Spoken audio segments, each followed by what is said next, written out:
Dan, it's a real pleasure to have you here today with us, with the teenagers from Romania and also from Europe. And I would like to ask you, you said in the sessions of this weekend that only 1% of top performers, they master a certain skill in order to perform better. What is this skill about? Well, all the 1%ers that I've met, you know, the best engineers in the world, the wealthiest hedge fund managers, the greatest musicians, the warriors, they are more aware of their breath. They're more aware of their breathing than the average person. They use their breathing in their work and their performance to vent stress, to energize themselves. They turn to their breath when they need to manage their emotions or manage their arousal. And the average person hasn't learned to do that. So this is something like a meditation, a breathing, or in a way, this breathing technique? Yeah, in a way, breathing, it's meditation for people who can't meditate. Because if you pay attention to your breath and you notice it coming in and you notice it going out, you are meditating. It is meditation. I understand. And when you said about the performers that they are using this in their daily life and in their business career life, can you please give me like an example? I think you mentioned something when we had the course about presentation, like that they are using it, for example, before giving a presentation, they can manage their stress. And how it's happening, like what is the science behind? Yeah, well, when you inhale, your heart speeds up. When you exhale, your heart slows down. When you inhale, it activates the sympathetic branch of the nervous system, fight, flight, right? When you exhale, it activates the parasympathetic branch of the nervous system, rest and recover. So, for example, one of the breathing practices that special forces, military people, CEOs about to do an important presentation, or even a parent who has a difficult conversation they're getting ready for, or a stressful situation, they practice what's called box breathing. So, for example, you count in for the count of 4, you pause for the count of 4, and you exhale for the count of 4, and pause 4. So 4, 4, 4, 4. It's a box. And what that does is it balances your nervous system, and it gives you a feeling of being in control, because when you're holding your breath, you're in control. So that's an example of and it's been used, I mean, for years and years. The science is unarguable. It balances the nervous system. It energizes us at the same time that it relaxes us. And the principle is that you want to stay ahead of your stress. So, for example, I was in the military. I was a deep sea diver. I did special operations, underwater rescue. And there's an expression that in the special forces world, that when you think you don't have any energy left in your battery, you still have 40%. You just haven't learned how to tap that energy. And so in a very practical way, for example, they used to make us run and run and run and run. And at some point you start feeling like, uh-oh, I don't know if I can make it. And those kind of thoughts are called performance degrading self-talk. I'm getting tired. I don't know if I can do it. You don't want to be saying things to yourself like that. And because now your mindset is getting tipped. And the other thing is that people, instead of staying ahead of their energy demand, they're trying to catch up all the time. And it's easier to keep up than it is to catch up. And so what we learn to do is breathe in rhythm to our footsteps. So you're conscious of your breathing. You may be pulling in, inhaling for 3 steps, exhaling for 2 steps. Or you just find a rhythm that helps you just keep up with your energy demand. So very practical. And the science is unarguable because carbon dioxide is a volatile acid. And one of the most important things in our system is our pH balance, the acid-base balance in our body. And since carbon dioxide is an acid, if you hold your breath, you build up acid in your system. If you hyperventilate or overbreathe, you blow off too much acid and you dip your pH. And that causes all kinds of problems. When your pH is out of balance, all kinds of illnesses and conditions and cognitive deficits and chronic fatigue and all sorts of things are affected by that. So if you have unhealthy breathing habits, you might be constantly putting your system out of balance, and you wonder why you have so many health problems, because your breathing is dysfunctional. But we are breathing in general from here, right? Like the stress is more from here, and we are not breathing from our belly. Exactly. So what would be the breathing mode, both from the chest and the belly, or it's better one on the other? So anti-stress breathing is low and slow. So you're breathing down into your belly and you're slowing your breathing down. That's anti-anxiety, anti-stress breathing, right? So you put one hand on your chest and one hand on your belly, and when you breathe, see what moves. If your chest is moving, you need to train yourself so that just your belly moves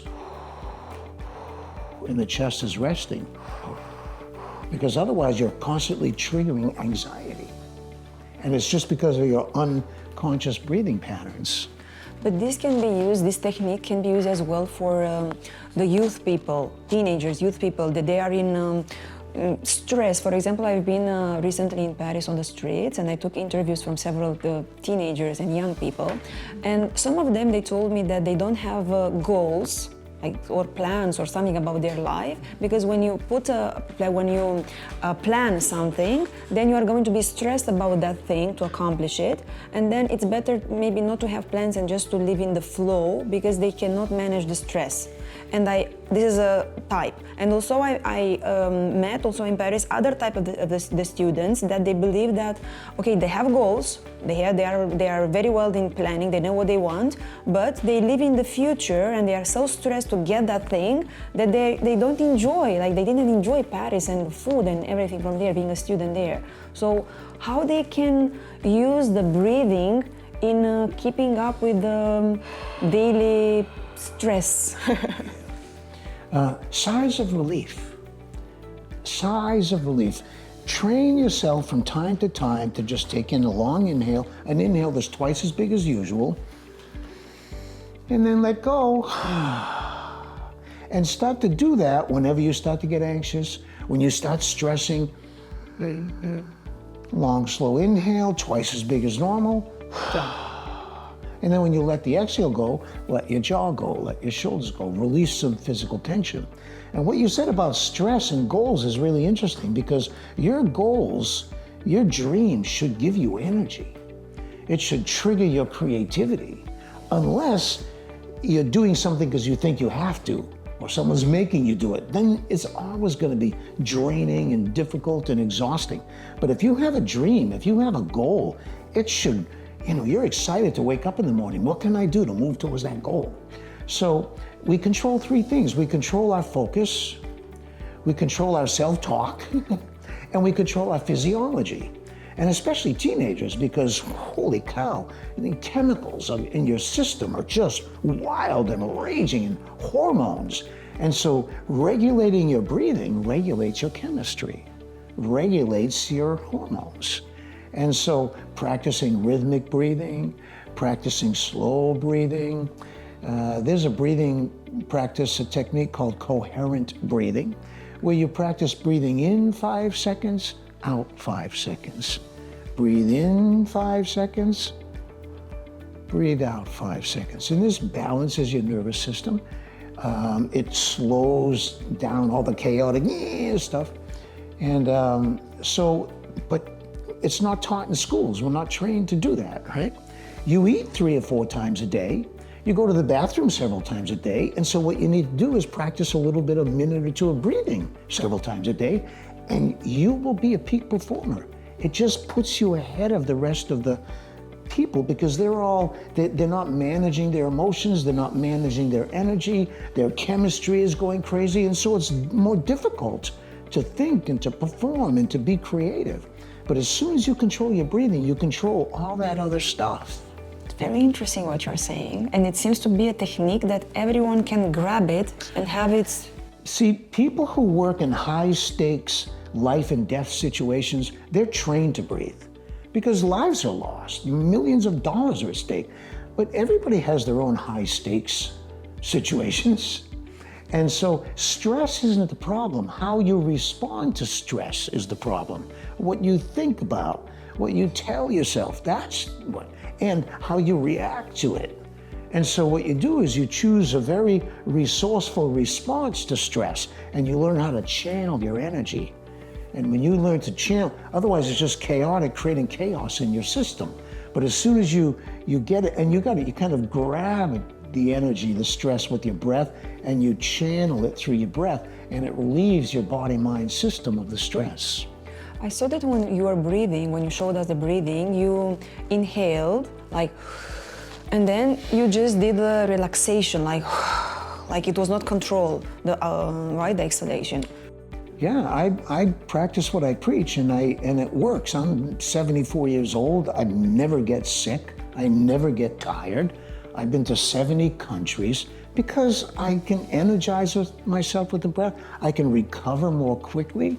My sleep is more deep. My creativity is always alive because my breathing is alive. You mentioned something about the physiology, that breathing is changing your physiology. I know that you were, like Tony Robbins were a student of yours. He learned breathing also from you. And you are like the 1% in your field in breathing. You're a world leader. I am. And from Tony Robbins, I learned that in order to change your state, you need to change your physiology, and then the focus and the language. And one of the things that I tried on myself, like changing the physiology, it was through breathing. Before knowing you, I was just doing the belly one, and one day I had 20 meetings. It just happened. Mm-hmm. And then I just focused on that. I said how I can be present with the client and to deliver them quality. And I did this breathing technique between meetings, like two minutes, and energized me, but at the same time gave me relaxation to be there with the client, but not to be stressed. So I saw that it's working. Oh, definitely. Yeah, I mean, if it didn't work, it wouldn't be used in the warrior world, in Navy SEALs and Special Forces. They're not going to do stuff if it doesn't work. It has to work. That's why everyone does it. And Tony Robbins is a good example, right? Change your physiology. The quickest way to change your physiology is change your breathing or change your posture.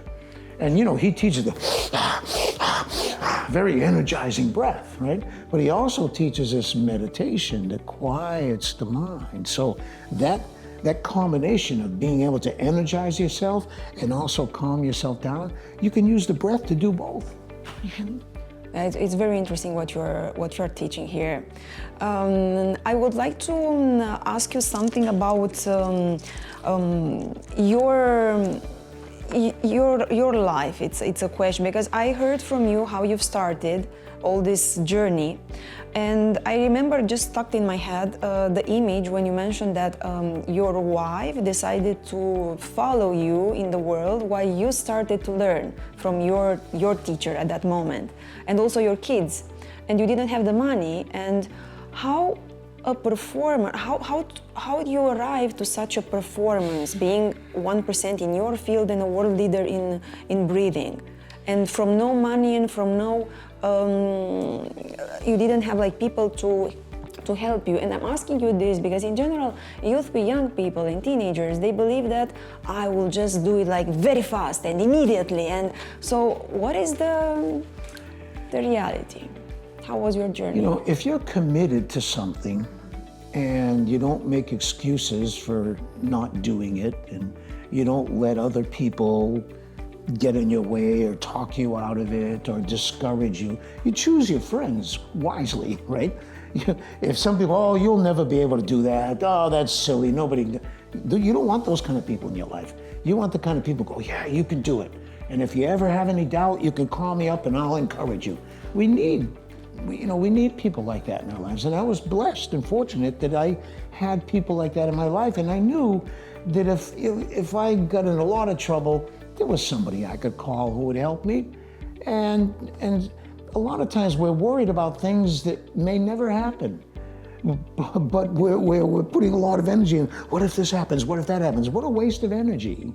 And so you just learn to manage your mindset. You learn to ask yourself powerful questions. That's another thing that Tony Robbins, like, how can I be so stupid? Or what's wrong with me? You don't want to ask yourself questions like that. What are 2 things I can do right now to move my goal forward? What are 10 things I can do in the next week that'll help me get closer to my goal? Powerful questions like that. Who can I call if I ever get discouraged, Who should I study? Who should I model? Who's done what I'd like to do and I can learn from them? And your creativity gets sparked by your own control of your mindset. So you have to watch what you tell yourself. Oh, I don't think I can make it. What if this happens? What if that happens? You're just scaring yourself and you're robbing yourself of creative energy. I have a real belief, because I learned it the hard way, that somebody says, like I was in martial arts self-defense for a while. People say, well, what would you do if 4 guys? I go, I don't know, but in that moment, I would know what to do, and I don't need to know ahead of time. We waste a lot of energy by trying to know things before we need to know them, and they may not even happen. So the basics are important. If you have a goal, you identify what are the 2 or 3 most important things. And whenever you're in doubt, you work on one of those. I need to be a better communicator, or I need to have more discipline, or I need to, learn a certain skill. Maybe I need to learn, to type faster. So you identify what are the skills, the most important skills you're going to need, and whenever you're in doubt, you return to the basics, and you improve some baseline skill, and you're building a solid foundation, and the odds of you moving forward get stronger and stronger, more and more probable. But in your case, so I understood that you mentioned that it's important your network, like who are the people who you are going to surround with. You mentioned about the powerful questions, like to ask yourself, I don't know, what is something that I can do today to move the needle farther for my goals? Yeah, and talking to yourself, the way that you're talking to yourself, like as well, it's important. If you're saying like I'm so stupid, then this is not going to help you to reach whatever you want. What I wanted to ask you, for example, another teacher, let's say, it's called Steve Jacobson, that he's teaching a certain part of an NLP with Tony Robbins. He's talking about the inner resources. And he's saying that we can achieve whatever we want as long we tap into our inner resources, like courage, determination, whatever it's for everybody. And I would like to ask you from your journey, like which one were yours? Well, if you are honest with yourself and you identify and acknowledge the natural abilities or skills that you have or talents, and it's not ego, but you're just honest. Like, I'm a real good listener, or I'm good at catching details, or I'm good at sticking with a task till it's done, or I'm really good at finding the right people, or so you identify, or I have a good sense of humor, or I have a really good positive attitude. You identify your positive traits, and you remind yourself of them, and it gives you more confidence as you go. So,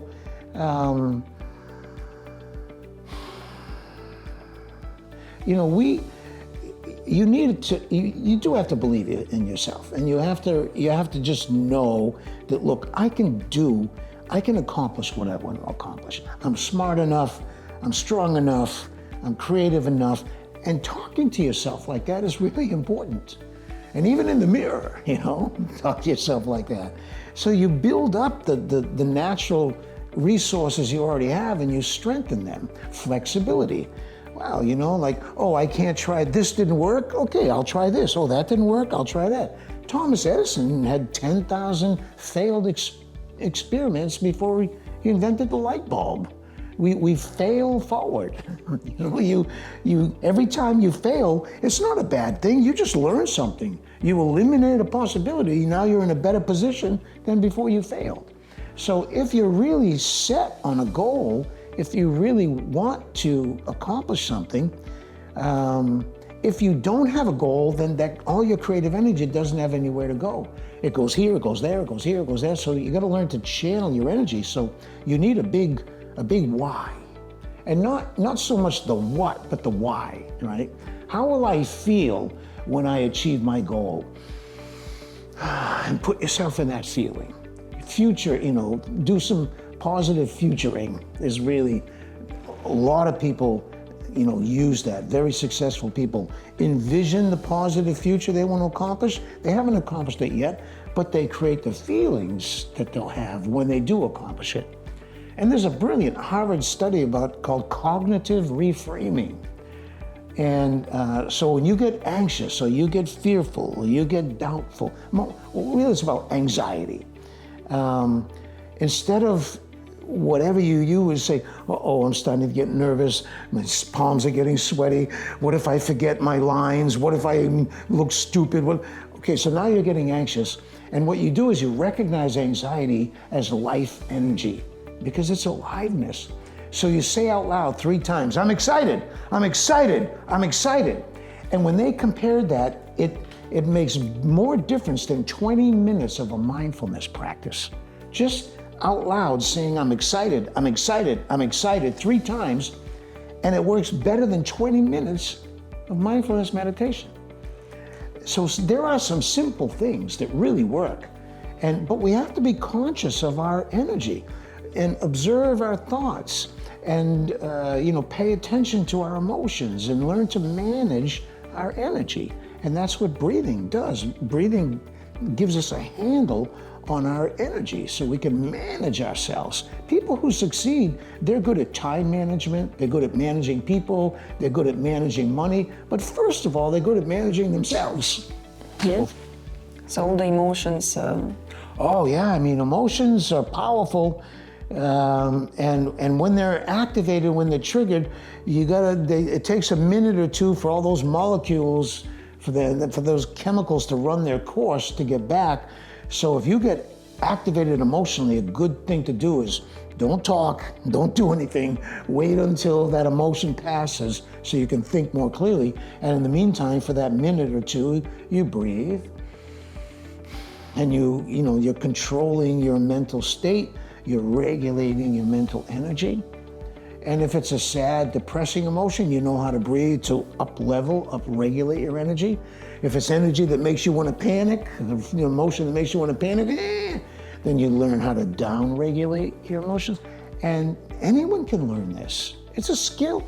You learn how to walk, you learn how to hold a fork, you can learn how to manage your emotions. Through breathing as well. Through breathing, I wanted also to ask you, you mentioned about these goals like achieving through, time management, managing yourself. But sometimes you doubt yourself about that thing.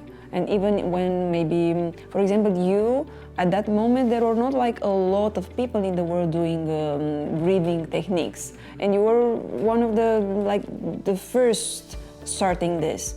How did you manage the doubting? Because a lot of people, they have this, and also the teenagers, when their parents are saying like, you are stupid, like why do you want to do, music instead of doing economics?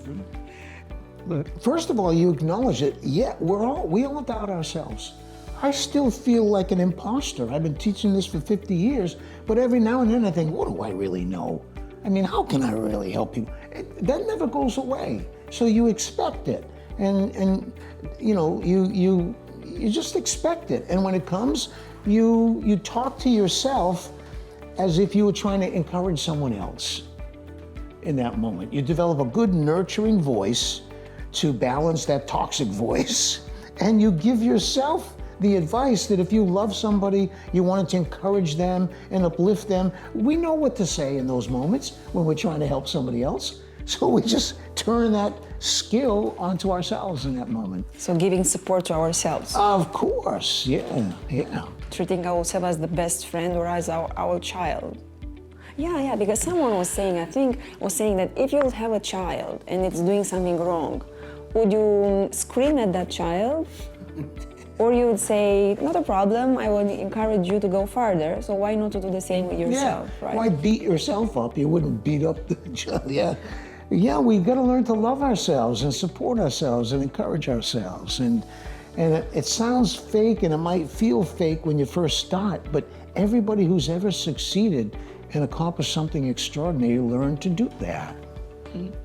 I want also to ask you about letting go of the control and this anxiety of getting what you want, because usually people, they have this when they have goals, and this is the biggest, what I'm seeing as well with the teenagers, and it's something that also I had it like for a big time. And I saw that in the techniques that we've done this weekend, it was like extraordinary, the fact that we learned how to inhale, and you said that when you inhale, when you breathe, it's an invitation to breathe and maybe to imagine the thing that you want, and then when you exhale, then you let it go, just to happen, and all the relaxation. It's like I don't know, a very structured way of thinking about also your goals, like action, but then relaxation, action and relaxation, something like that. Well, it's like, I mean, that's a universal principle. Beautiful music has a lot of pauses. The rests in music are just as important as the notes. So we got to build that pauses into our life. Relaxation is half the work. It's a big element in the flow state. How do people get into the zone? How do they get into the flow state? It's a balance of the energy and relaxation. Like, you know, Einstein, when he was having problems trying to figure out a math formula, he would take a nap. He would play his violin. He would go out sailing. He would just like stop worrying about it. And that's his way of relaxing. And then when you relax, whoop, the idea comes like, where did I put my glasses? Where did I put my glasses? And the harder you try to remember, where did I put my keys? And then you stop thinking about it and boom, the idea just pops into your head. That's the power of relaxation. And so there's a rhythm to life. There's up cycles and down cycles, and we get comfortable with it. And we waste a lot of energy by fighting the down cycles. You can't be constantly. You need the pauses. You need the rest in between. So I train people, especially high performers, to build that into their breathing. So they're energizing themselves. And if you have a powerful intention, visualizing, and you breathe in, you're putting energy into that intention.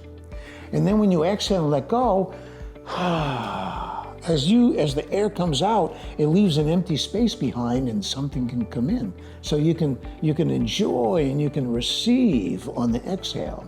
You form an intention on the inhale, and then you allow yourself to experience the success of it on the exhale. You get creative with your breath, and everyone is naturally intuitive. Once you learn a few basic skills, you can start to play with them and you can get creative with your breathing. And you can accomplish a lot more than you think. And that's a good thought to have. I can accomplish a lot more than I think. We can use breathing in every area of our life if we want to improve it, like relationships, financial. Yep. I work with a diamond cutter. And that moment when he hits that diamond, it's either going to be a $10,000 diamond or a $300 diamond. He better do it just right. Guess what he's doing? He's very conscious of his breath. Marksmen, right? Sharpshooters. They're aiming. They don't go. No, they go.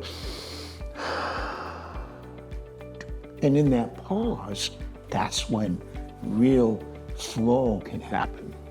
Because the person who is centered actually is not the person who is looking like very loud, like who is the loudest person in the room. Is the one who knows how to be centered and quiet and focused on that thing. Not wasting energy, not projecting energy, just gathering energy. And you know, people have explosive force. Just in an instant, they can just show up with a whole lot of energy. That comes from being able to relax deeply. How we can improve our relationships. One of the things that international students are worried about is how they can form relationships while they are at the university, because everyone is like new and they need friends. And this is like the thing that they are complaining about. So how they could do this through breathing? You know, if you're honest with yourself and you notice that people are attracted to someone who's real, not pretending to be somebody, not acting like something that they're not. And so just this old advice, and people have heard it, just be yourself. Everybody else is taken, so be yourself. And they're drawn to people who are comfortable with themselves. Everybody wants to be comfortable with themselves. And if you sense that, wow, this person, it's not flagrant, not advertising, but just seems like very comfortable. You're attracted to people like that. And so in relationships, you want to be conscious, right? So if you really want to be in a relationship and you want to build a relationship, you care about the other person. You're curious about them. You're not putting yourself out to them, trying to sell yourself. You're getting to know them. And if you put your energy into getting to know the other person is getting to know you as someone who cares about them, right? So, we don't try to be like anybody else. We need variety in the world. And people are attracted to unique people. People are attracted to, unusual and unique. And so just don't be afraid to be yourself. And there's millions of people in the world. So if a bunch of them don't like you, there's millions more who will. What would be your advice for the young people of today's world? Considering that they have a lot of stress, anxiety. I know a lot of people who, some days ago, called me a parent from prestigious university from the States, that the student is taking pills for anxiety for 1 year now. Another one that is taking pills for hypertension in Germany, a lot of cases. Another one is suicidal in Ireland. So, or they are just stressed because when they are arriving to the top schools, they are told, now you are one of the best in the world, and now you have to prove it because here are the best in the world. So it's a lot of stress. Micro goals, right? You got a big problem. It's hard to handle, but like in the military, special forces, you're in a SEAL team and they drop you out of a helicopter and there are people shooting and everything around. You have micro goals. Okay, I have to get from here to that rock. I don't have anything else to think about. And then when I get to that rock, then I look, okay, I'm gonna go from this rock and I'm gonna go to that tree. So you break down your big projects into little micro goals that are handled. And it doesn't stress you because it's like one little thing. You could do that. Okay, I just gotta make one phone call. There, that's enough. I can think, what if there's micro goals are really important. And support. If you wanna go far, there's an African saying, if you wanna go far, go together. If you wanna go fast, go alone. So you build yourself support so that if I wanna learn chess, for example, guess what? I'm gonna hang around with chess players, right? And I'm also gonna be practicing on my own because I wanna get better than the chess players I'm playing with, right? So, remember to interrupt negative patterns with your breath and reinforce positive feelings with your breath. So if somebody says, wow, you really look great today. Oh yeah, I don't really look that good. Whoa. Take that in. Yeah. So start to use your breath in those moments when you get triggered, when you get activated, when you get depressed, when you get confused, when you get upset, and when you feel good. Just start to take a breath. It gives you a little pause where you can think, you can come back to your center a little bit before you react, and you actually have some energy. So, I'm a missionary for the breath, so my answer to everything is just breathe. It's the name of my book, Just Breathe. And then you'll be surprised that you'll get a good idea. Then something will come to you about what to do. So first get a hold of your breathing. When you do that, you're getting a hold of your mind, you're getting a hold of your emotions, you're getting a hold of your chemistry. And so after you've taken a couple of breaths, you're just in a better place and some ideas will come. You can flow, you'll catch things, you're more observant. And a last question, for example, I have a student and she's doing performance, horse riding, She's one of the top national here in Romania, and she's dealing with this stress. That so before she's entering in the competition, she's thinking, I will fail, and how she could use the breathing techniques in order to perform. Think about breathing instead. Redirect that energy, those thoughts, to your breathing. And if you create a nice, rhythmic, comfortable breathing pattern, your thoughts start to change by themselves. You don't have fearful thoughts. You don't have doubtful thoughts because you're handling your energy and your thoughts are going to change. So instead of thinking, breathe. And breathe in a way that soothes you and strengthens you. Breathe in a way that balances your nervous system. Breathe in a way that relaxes you. And just redirect that mental energy into your body and into your breathing. And it's easy to do, you just have to remember to do it. Our listeners, for sure, some of them, they want to be like performers in their fields, and how they can master this skill. As you said that, I will just repeat it, you said that the 1% of the top performers that you know and that you worked with, they master the skill of breathe. How they can master the skill of breathe, from where they can find about you, like what they have to read. Well, I have so many free online courses and people who subscribe to my newsletter at breathmastery.com. I've written an article about breathing every month since June of 1976, and I haven't missed a month yet. So the archives at breathmastery.com go all the way back to 1976. So there is lots of free information, but training gets you everywhere. Concepts get you nowhere. Training gets you everywhere. So here's 10 different breathing exercises you can try. Pick one that you like and just start practicing. It will lead to the next one.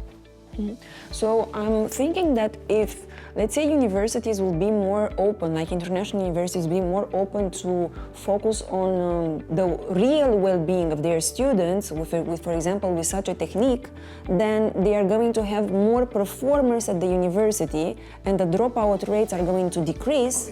Because they are not going to have, and also their social activities at the university are going to be much more bigger and people happier, and the alumni, which means like they are going to have like a bigger alumni groups, like more money for the university. Hey, breathing it improves test scores. If you have an exam, you're stressed, you're worried doing good on the exam. Instead of worrying about whether you're going to do good, focus on your breathing, put your breath into a nice, resourceful pattern. It improves test scores. There's hundreds and hundreds of studies already, university studies proving it, that people who manage their stress before an exam do better on the exam. Guaranteed. It's everybody. Whatever anybody else can do, you can do. Dan, thank you very much for all this useful information both for the universities and for the young people. And I will invite them on your website. You said that it's breathmastery.com, and you have also several books. Yeah. They can choose from. You can Google me and find my books, and I'm on Instagram at Dan Brulé Official. I'm on Facebook, and it's not hard to find me if you Google breathwork. My name is going to pop up pretty quick. For me, it was a great honor to to breathe the same air with someone who is like top, who is 1% in his field. And I am following your steps, me and those all the teenagers, to love what we are doing, and while we are loving, then we're going to perform in this. And if you like to say something like in the end, like any message, if you want to. Learn to give yourself pleasure with your breath. Like, imagine the most beautiful thing you can imagine and just breathe. And you already are being creative. You've just activated your creativity and you're putting it in a certain direction rather than imagining that you're going to fail or thinking that something you're not going to do well. You're already using that creative mind. Just get a handle on it and point it in the right direction. and then magnify it with the breath. Thank you, Dan, for all this information. And I would like to make you an invitation if you have, and if you like to help someone or to give some useful information or help to one of your friends, someone that you care about, then share this information that you received today from us.